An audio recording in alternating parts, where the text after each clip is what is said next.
You're listening to School Counseling Simplified, a podcast with easy-to-implement strategies for busy school counselors. Here's your host, Rachel Davis from Bright Futures Counseling. You're listening to another episode of School Counseling Simplified. So it is June and we are gearing up for our summer summit. I am so excited. This month and next month, I'll be featuring guests on the podcast who are actually presenters at the summer summit. This way you can get a little sneak peek and a teaser of what the summer summit will be like, because I would love for you to join us. You can go to stressfreeschoolcounseling.com/summit to see the hype and check out what it's all about. It is exclusive for my Impact members, but for $39, you can get your first month of Impact as well as your Summer Summit ticket. So today for my first guest, I have Laura Filtness on. Laura is no stranger to the podcast. She has been on many times before. She's also presented at our summit before. Laura is my friend, and I just love hearing from her. She always just brings so much insight. So the topic that she's presenting at Summer Summit is how to empower student success through executive functioning. So we do chat about executive functioning strategies for students in this episode, but we also just go on some tangents about working with therapy dogs and other cool things that she's up to. She gives some sound advice for new school counselors and tells us what a day in the life looks like for her. I think you will love this episode with Laura, and let's go ahead and dive in. Hey there, it's my favorite time of year, summer and our Summer Summit. I'm thrilled to announce that I'm hosting the 4th annual Summer Summit. This is my virtual conference for school counselors.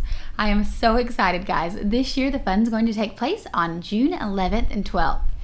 There will be a variety of educators who are presenting, ranging from social workers and therapists to neurodiversity and inclusion experts. And of course, you'll be hearing from your fellow school counselors. It's going to be a blast. There's going to be live Q&A sessions, giveaways, and a happy hour. The topics are awesome. We have sessions talking about attendance committees, class lessons when you're going on a cart and you don't even have your own space, sustainable self-care, empowering students through executive functioning techniques, using AI in your school counseling program, how to do systemic equity audits, neurodiversity initiatives at Tier 1, how to use engaging activities with your primary students, embracing expressive arts in school counseling, tracking referrals without staying late, attachment theory in the classroom, SEL lessons that work, and nervous system regulation and executive function tools. You're going to love this. It's going to be so much fun. So you might be thinking, well, this sounds amazing. How do I attend? Well, the Summer Summit is exclusive for our Impact members, but the good news is that you can join us. For $39, you get your conference ticket plus your first month of Impact. Remember, Impact is my membership for school counselors. That includes access to all of my counseling lessons, plus PD, plus community, and of course, the exclusive Summer Summit. I really don't want you guys to miss this, so now is the perfect time to join Impact so you can get your Summer Summit ticket included for just $39. Go to stressfreeschoolcounseling.com/summit to sign up today. I can't wait to see you there. Believe me, you don't want to miss this. Hey, Laura, how are you? Hello, Rachel. I'm doing good. Good. Well, you are a familiar voice to the podcast. Always great to have you on. Thank you. Yeah. So for the listeners who don't know who you are, tell us a little bit about who you are and your background. Well, I am Laura Filtness, and I go by the PAWSitive School Counselor, like puppy paws, because I absolutely love animals. And I have been a counselor since 2008. And for a long part of that, my dog actually came to school with me as a school support dog. So he kind of is the inspiration behind a lot of that. He passed a few years ago, but he is still my inspiration for sure at school. And now I'm fortunate enough to have another school support dog that comes to school with us. I'm in Knoxville, Tennessee, and I started in high school, but I have been in elementary school for many, many, many, many years. So long that one of my very first elementary kiddos graduated from college last weekend or 2 weekends ago, and I got to go to her college graduation. So it's always fun to see them walking across the stage. So yeah. Oh, that's so cool to go to the graduation. Oh, it's so exciting. That's one thing I loved about high school is getting to see them like go into that next step. You always think, oh no, when I see them in elementary, will they forget me? Will they forget me? And when she invited me, I was like, oh, they didn't forget me. Sweet. That's awesome. And tell us more. So when you had your dog, was this your first year counseling? Did you propose the idea to the school, or how did that work? No, no, but I will say ever since then I always propose it to a school. I recently went on an interview for a very different position, and they said, "Get to, tell me about you." And I said, "Well, listen, I joke, but I'm not joking that I will bring dogs into your school. Like that is like wherever I go, I will bring a dog with me somehow, some way." So I actually rescued Boss when I lived in Nashville. He was a rescue through Nashville Pity. And I had adopted a dog, Brooklyn. She's my little white pitty mix. And I was like determined to make her a therapy dog.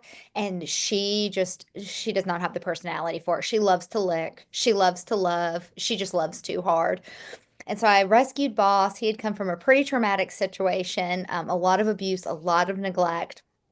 And I was going to be just his foster mom. That's what I swore. I was just going to be his foster mom. And the foster parent that had him before me said, "Oh no, just wait. You're going to adopt this one. He is just so like you. Like I give you a week before you tell us you want him."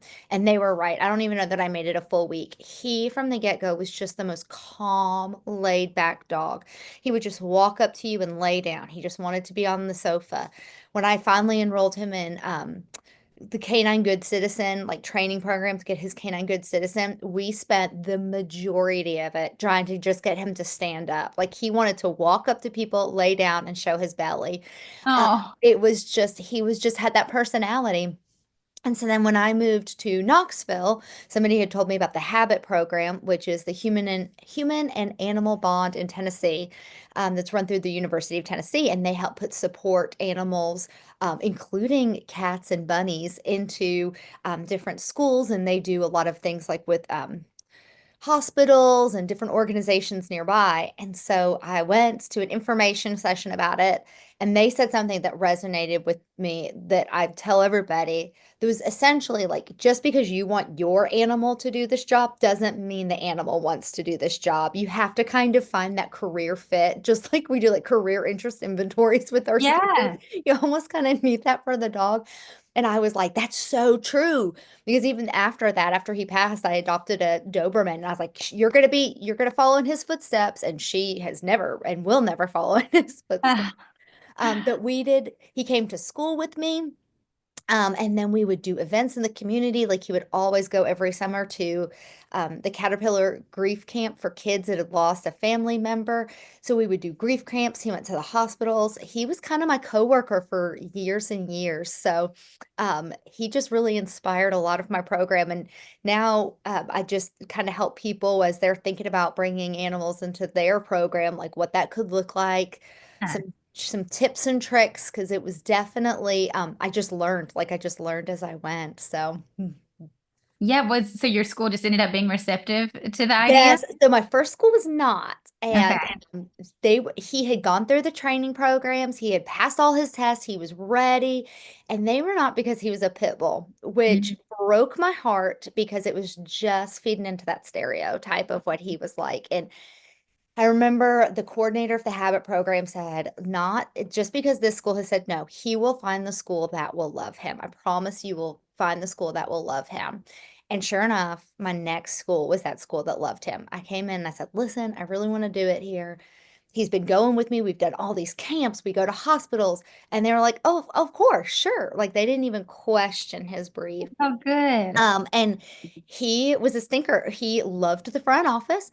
He would walk in and go see our school secretary every single day and lay at her feet for cookies. He would stay in my office, and you're running around as a school counselor, and sometimes emergencies would come up and I'd have to run. Mhm. I would just leave him, and I had a classroom, a full-size classroom then. And more than once, I would come back and he would be gone, and I would panic. And the first couple times he had figured out how to nose the door open, and he would always go into my principal's office, and I would find him Oh, in there, and she would tease me like, "You're in trouble, young lady." But yeah. they loved each other. They loved each other. And by the end, I would run in and be like, "Oh my God, where's boss gone? Where's boss gone?" And people were coming to get him. And I was like, "You can't do that. You can't just take him without Yes. knowing where he is." But people loved him. Oh, Um, So they were completely receptive to it, and I had some of the most like powerful moments in my program having him by my side. So, Oh, I love that. And I know this isn't even your summer summit topic, but I just want to talk about it because it's so oh, I could interesting. talk about And dogs I, and animals all day. yeah, and I feel like there's probably some listeners who like want to do something similar. Yeah, So one more question, then we'll get into it. yeah. What about your did students who are afraid of dogs? What have Yeah, so that like fear, the concern about fear comes up a yeah. lot. And I would say a couple things. Whenever I send out my like general information, like, hey, this is boss, like he comes to school with me, I would always put a little line like, please let me know if you have a student that's scared or afraid. Just let me reach out and let me know, and we can work out a plan. And we even had a couple staff members. The staff members are pretty good. Like they know if they see us in the hallway, they can just go another way. They can manage it. I had actually a coworker who was in my office, our school psychologist, who was like, I'm terrified of dogs. And by the end, she was like coming in and she was fine. But he was just he would just let her walk by. But probably, and this happened with the majority of my students, but I'm thinking of one in particular as I tell the story. A lot of parents would call and say, yes, my child is. And my next question, I'd be like, well, how comfortable do you feel working with that fear? And almost all of them were like, I really, really want to, because dogs are everywhere. Like they would tell Mhm. stories about like we're going to our friend's house for Thanksgiving and I know they have a dog or their best friend has dogs and every time they go over for a sleepover, they have this fear about it. So like, can you help us? And I was like, absolutely. So I would always do some dog safety lessons at school as well. I would have Habit come in or I would do it. And so we would go over some general safety tips and also some rules for when he was in the building. And then we would just make a plan. Just with each individual student. So the girl I'm thinking about, her mom was like, yes, but I need it by Thanksgiving because we're going to a family members for Yeah. Thanksgiving and they have dogs and every year it's a huge to do. So it started with just like her knowing he was in the building and her teacher might walk her by. And so she just knew he was there. And then eventually I would sit in the front where they would walk in and she would walk way far away. And then she would get closer and closer. And then eventually I said, do you want to say hi? And she would kind of wave hi. Well, long story short, by Thanksgiving, we were up to petting him. And she would come Wow. in and pet him. But so it was amazing. So I think don't let that deter you because there are going to be kids that are fearful. Not saying that every kid needs to end up like loving your dog by the end of the year. But it really is powerful to help them overcome that fear. So I just work a lot with the parents and the individual student to see how they feel about working on that. And then just it's really truly amazing to see have them overcome that fear. Yes. Mm. That's so awesome. Thanks for sharing. Yeah, Yeah. we live in Costa Rica and a lot of the dogs are like off leash on the beach Yes. here. So there's just like dogs everywhere all the time. Yep. And a lot of our neighbors have dogs. They're mostly people's pets. We don't really have like a stray dog problem compared to some Yeah. other countries, thankfully. Um, but they're still like everywhere. And my Everywhere. kids Yeah. are little, like my little 2-year-old, sometimes they'll come up to like play and like jump on him, but they're like their paws are on his shoulders. Yep. It's always that fine line of I'm kind of like, mama bear, but then I don't want them to be afraid of dogs. So I'm Afraid. Yeah. always like, he's coming to say hey. And they're like crying, but overall, yeah. No, but that is so true. I feel like most parents would probably be receptive to I their kids mean, learning to get over the fear. yes, because they're just like everywhere. I'm in Knoxville and we are such a dog friendly city. I can't think of any time we don't go eat on a patio in the summer where a dog's not with us. So, Mhm. Yeah, absolutely. Awesome, awesome. All right. Well, now let's talk about the other good stuff. Let's get into your Summer Summit presentation. So don't give it all away, but we I would love will. for you to give us a sneak peek because it's right around the corner and we just want to hear all about what you're going to be sharing about, maybe a few strategies for counselors. Yeah. Okay. So I'm going to be talking about executive functioning and helping our students with executive functioning this summer. And I am going to just give you one little like story and a tip that really resonated with me about helping all of us. This is a tip that is not just really for students, it's really for all of us. And it's to that area of activation, like getting started on something. Like, I just have to get it started. Okay, so for me, where I cannot ever just get started is cleaning, but really specifically cleaning my kitchen. Like, I Mhm. just hate everything about cleaning the kitchen. I don't know what it is. Like I just avoid it at all costs. And then like probably I'll let it go all week. And then on Sunday, I'm like, oh my gosh, you have to now. Like you have to clean the kitchen. So maybe last year, yeah, I think, or the year before, my partner Jesse was like, "I'm gonna get you for your birthday, like a cleaner to come in." And at first, I was like, "That is wonderful," and then immediately I started panicking, like, "No, because then I'm gonna have to clean for them. They're gonna really see how messy I am. Like, no, this is like too stressful." So, like a week before, I was like, "Will you cancel that? That was like the most thoughtful gift idea, but you have got to cancel it. It is stressing me out, the idea of somebody coming into our house next week." Well, my birthday comes.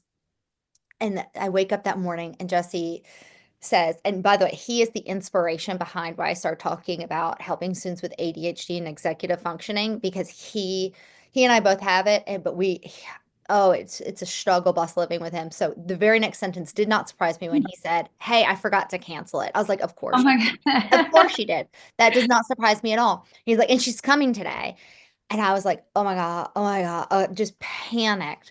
Well, she was wonderful. And so she started cleaning, and I was there, and I was just like, well, I just don't want to sit there and do something. Like, I've got to do it with her. So I started like cleaning with her, and we got the whole house done. I mean, it felt like so fast, but I felt that like mojo to clean like I had never cleaned before. And I've had her come back out, and I found that I was so much more willing and able truly to clean if she was in the house cleaning.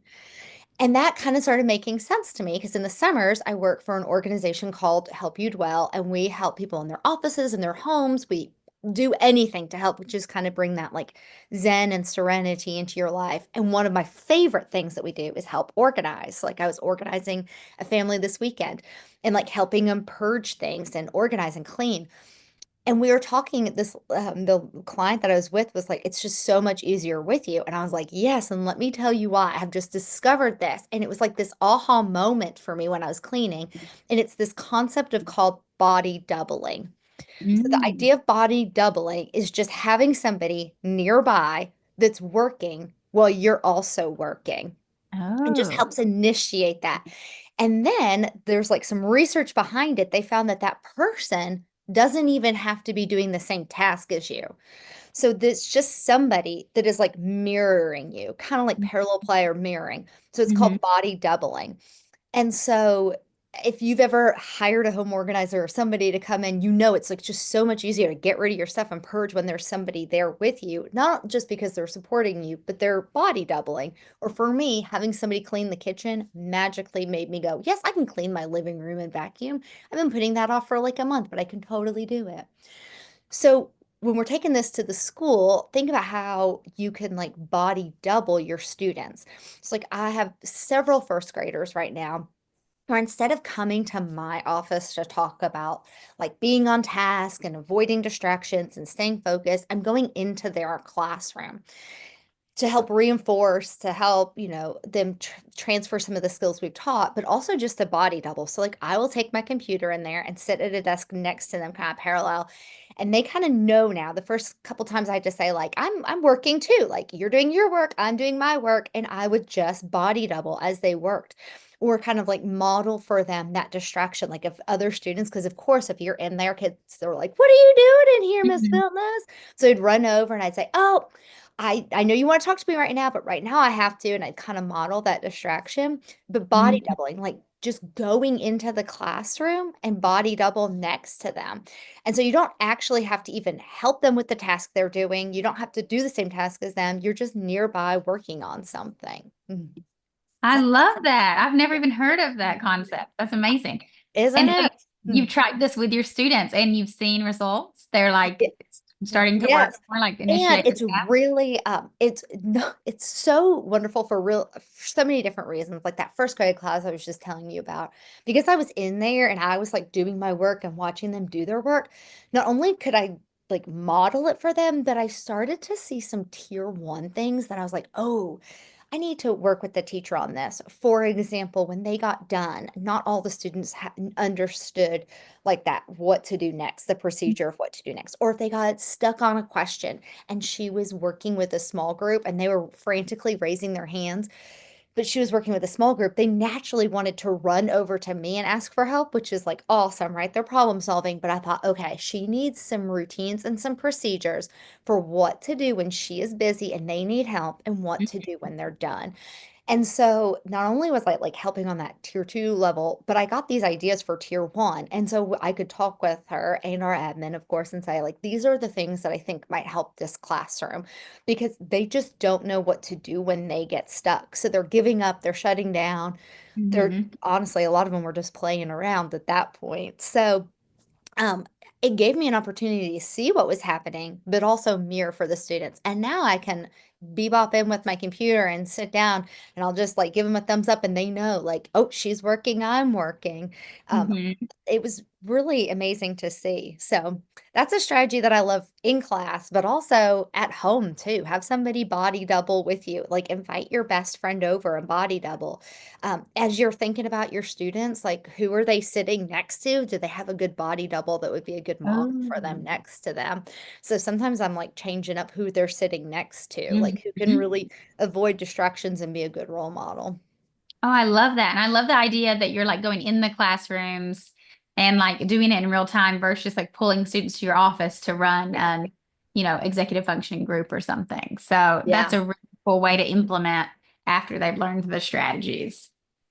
Yeah, and a good idea for home. I mean, it makes sense. I'm thinking of like walking into, like I don't know if you go to like the airport or something and there's like a lot of people like on their computers or like, doing something Yeah. and then you're like, oh, I should get mine out and like do something too. Yeah. Got to be productive too. Yeah, exactly. I love that. Awesome. Well, a question I always like to ask counselors because I think that everyone is curious is what does a day in the life of a school counselor look like for you? And I know everyone's day is different, but if you could just give us like Yeah. a little idea, it's always fun to hear. Yeah. I think everybody's day is different and every day is different. Right. For the last 2 years, have been a split counselor. So I go to one school 3 days a week and another school 2 days a week. So even my days of the week between schools can look very, very different. But typically, like in a typical day, maybe I'm on the news in the morning or I'm trying to do the morning announcements. I'm teaching like 3 to 4 lessons a day. Um, in a perfect world, we're sneaking in a small group somewhere in there during like August and then January, especially too. Some small groups during lunch bunches for our new students, just where they get to come and meet me and meet friends.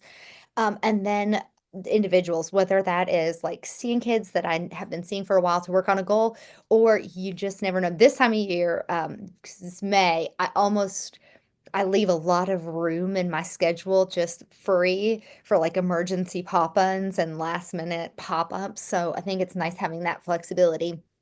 Um, and then for me at the end of the day, it's like oh my gosh, what did I do all day? So I can log in and scoot it and do my time tracking. That's almost always the end of my day is trying to remember what I did all day, which I think is just one of the hardest parts of my day. But it's so good you do that habit daily instead of like Oh, trying to do it once a week or something. I feel like a lot of counselors are asking me that, like, when am I supposed to be logging my time? yeah. And I think daily is definitely the answer. I Or you, think daily, I mean, know, more power to you if you can remember at the end of a week what you did all week. I yeah, can honestly never remember it. I like tease when I have an intern, which I had an amazing practicum student this semester. And when I do my like introductions and we're like get setting the stage for what the year's going to look like, I'm like, I promise you this. I'm going to ask you every day what we did so that you can help because they're tracking it for school, which is yeah. awesome. I'm like, I'm going to ask you what we did at the end of the day. And I will probably ask you at least 20 times this semester where I've put something. I have put something down and I can't remember it. I was like, so if you can be patient with me on those two things. That's But it is really helpful. I used to try to have a tab open on my computer and track yeah, it like hourly, and no, it was like, forget it. yeah. I would say schedule it into your time, like Mhm. put it into your plans. Like I am going to, like this is the time I'm going to do it. Another one of the strategies we'll talk about this summer is like habit stacking. Um, Yes. So like after I will. So I'm like after dismissal, I will log my time. So like I Mhm. like to do it at the very end of the day. I can see the kids like leaving. So like after the kids are on the bus, I'm going to and like just making it that habit. Mm. Yes, I love habit stacking, even with Yeah. like personal life things as well. Because if you're already Yes. one Mm. thing done, you can then, put another one right there too. So Exactly. like some Yeah. accountability. Mhm. Oh, how I can't wait to hear all about your session. Yeah, so listeners, join us at Summer Summit so you can learn more executive functioning strategies from Laura. I can't wait. And I love the executive functioning strategies because they're usually applicable to adults as well. So it's kind of like how to help your kids and yourself. I agree. And I also love them because you can use these strategies whole class, individual, or small groups. Hmm. So I worked with the National Center for Youth Issues this summer or not this summer, this year, on creating a 30-minute small group curriculum. It's part of their 30-minute group program curriculum set. And we did ours on executive functioning. And as I was like working through it, I kept thinking like, oh, you could totally do this in a whole class setting. Oh, this would totally be applicable if you were working with an individual student. So that's the cool thing. Like all of the tips and tricks you could teach to a whole class, you could do in a small group, or you could work with an individual. Hmm. Yes, definitely. I love that. Okay, one final question before we wrap up. What advice would you give to a counselor who's just starting out? So maybe they're recently hired and after the summer they'll be starting their first year as a school counselor. What would you tell them? This is a tip I may have shared before, but I think it is so tried and true. And just spend your first year just like listening and learning. Don't feel this pressure to do. This year, I was at a brand new school as my second school, and I've been doing this a hot minute, as they say. Like, I've been doing this a while. So, like, sometimes I get really eager to do things, but I think it is so important your first year to just listen and learn, figure out the community in your building, figure out what has happened before, just learn your students, learn your teachers, just get to know them, build that like rapport with them. Don't worry about the program pieces just yet. I think it is very easy to fall like susceptible to this, like, oh my gosh, well, you hear the teacher say, well, the last counselor did this, or we used to do this, and Mhm. that's wonderful, but that also doesn't mean you have to do it. Like, listen and learn about what happened, but then just get feedback from them. And sometimes they're telling you not because they want you to do it or they like loved it. It's just like, this is what we know. It's like, this is what the counselor has always done. I remember when I started, it was like, well, so many people were like, well, the counselor before you always did a character ed trait every month. And I was like, okay, that's like wonderful. It Mhm. was one of the parts of the program I eventually cut because it wasn't really making any sustainable change in our building. Mhm. But I remember for like those first few years, I felt this intense pressure to do something with character counts. But you don't have to. Just listen, learn, what do I say to like just get to know your community and your school, figure out their needs. And then like year two and year three, start to slowly add.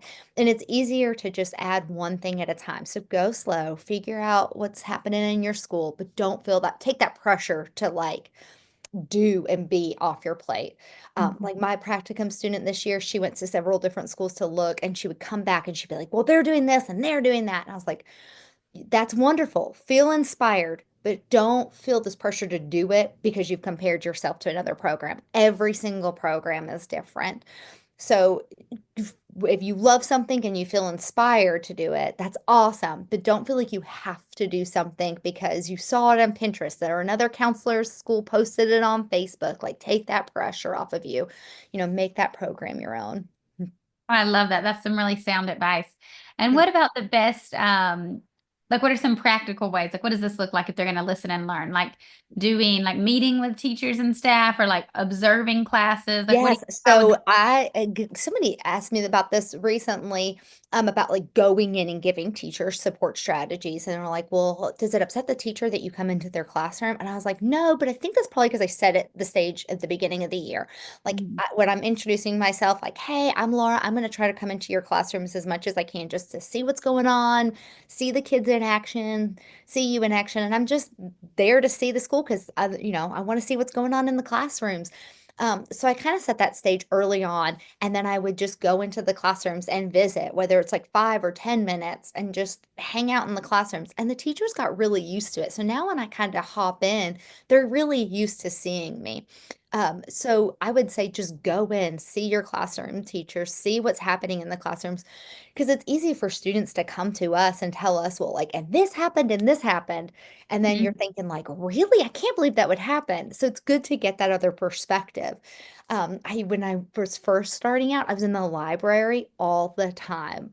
First, because I have just a love of books, but the librarian, excuse me, was doing these wonderful lessons, and I kept thinking like, oh my gosh, that's such a similar topic, but also I loved the way she taught. I always think back like to my graduate school. I think we had like one baby class on classroom management where we read like Harry Wong's First Days of School, and that was like about it. So I didn't know how to teach when I got out into the field. I was like, what? I have to teach? What does that even look like? So I Same. was going into the classroom teachers like all the time just to try to figure out how to teach. Like, how did you get their attention? How did you do things? Mhm. So, I go in there, just listen and learn and take notes, just like you would an intern or a practicum student. Like I send my interns into classrooms all the time. Go watch, and so do the same thing. Just invite yourself in, or ask the teachers if you can come and just be with the kids for a little bit. The other thing would just do is like find your group at school. I think sometimes we can be on our own island, but I love like eating lunch with our special ed team or eating lunch with our special area teachers, because you hear a lot at lunch. I'm not saying volunteer every day, but sometimes, I will walk through the cafeteria and just listen to what the students are talking about and what's going on. So I think just being out and about in the building can be really helpful. And then, of course, I'm sending like some surveys to everybody, to our parents and our staff, just to get to know the building as well. So, Oh, I love that. Those are great tips. Yes, I certainly agree. I remember I had feedback from a principal my first year. He was like, just go observe the classroom, just like go in there and just like mhm. watch how they do it for a little bit. And that was a Yeah. really, really great feedback because yeah, I also had zero teaching experience. So just learning classroom management Yeah. skills. Like, yeah, The worst case, you're going to I learn what not to do. Like, there's yeah, always that teacher you're like, okay, I know I'm never going to do that. right. So, you're going to Yes. learn what to do. You might also learn what not to do. Yeah. And you can take what you like and use Yep. it, or you can be like, ooh, that's not my style. I'm going to do it differently. So, yes. Exactly. Because you have to find your own style, whether it's teaching or your program, you've got to make it your style. Right. Mhm. Absolutely. I love that. Thank you so much, Laura. It's always so much fun talking to you. Yes, thank you. Listeners, if yeah, we have a lot of other podcast episodes with Laura, and she's presented at our summer summit before. So I encourage you to go back and listen to all of those and connect with her. If they want to reach out to you, where can they connect with you?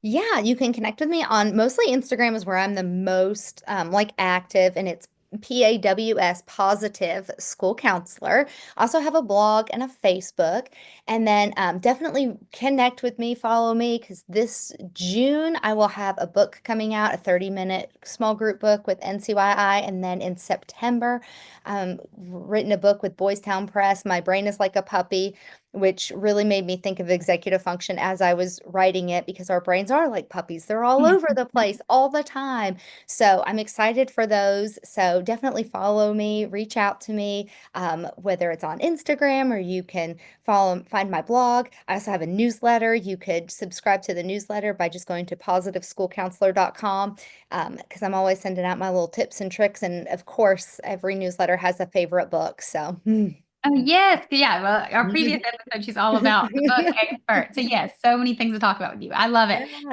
Thank you thanks, so much, Rachel. Laura. Yeah. And everyone be sure to join Summer Summit so you can hear from Laura. Follow her all the places. We'll link to everything in the show notes. And yeah, it's always so much fun to talk to you. Thanks, Rachel. I hope you guys loved this episode with Laura. Remember, she is one of our presenters at Summer Summit, and Summer Summit is next week. Oh my goodness, I'm so excited.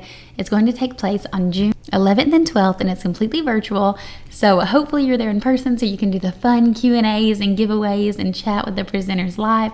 But if you're still in school or if you're going to be on vacation or something, no worries. Impact members have access for the entire year. So you can always watch the sessions at your own time, your own pace, or you can go back and rewatch something, take notes. Or maybe you're the kind of person that wants to join it now, but then you're like, I'm going to watch this right before back to school. Either way, what makes sense for you, we would love to have you join us. So remember, this event is exclusive for my Impact members. It always is every year, but we would love to have you in Impact. So you can join Impact and get your Summer Summit ticket included this month. And of course, remember, Impact has all kinds of goodies inside. It has unlimited access to all of my counseling resources, monthly PD, and an amazing community full of counselors. So I think you will love it. Go to stressfreeschoolcounseling.com/summit to find out the lineup and get all the details. I really hope I'll see you guys there. Thanks for listening to School Counseling Simplified. You can find the links from today's episode in the show notes. If you'd like to connect with Rachel, she's on Instagram and Teachers Pay Teachers at Bright Futures Counseling. Be sure to subscribe to the podcast so you don't miss any episodes of School Counseling Simplified. Talk to you next week.